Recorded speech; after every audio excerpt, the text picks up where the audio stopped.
Осы суреттерді көріп тұрсыздар ма? Гүл типтес.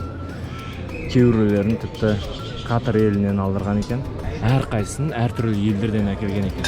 Және мына тесіктер жел өтіп кету үшін, былайша айтқанда, кондиционер ғой. Кондиционер ретінде қолданған екен. Шыққанда шыққан шығып кетесіздер.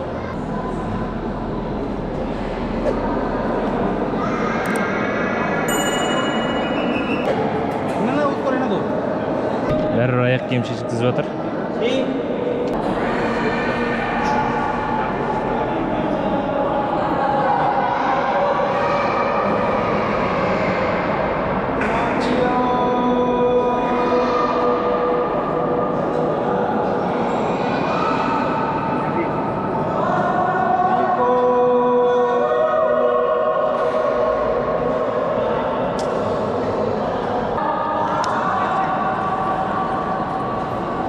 Осы кесененің ішінде Шахжаханның әйелі жатыр.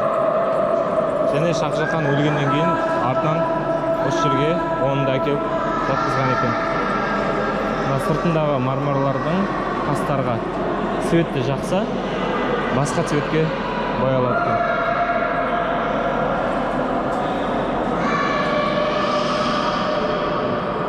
Тадж-Махалдың іші осы. Осылай ақша жасап жатырған кезде жайлап видео түсіріп алуға болады екен. Соткіме де түсіріп алдым, және камераға да түсіріп алдым.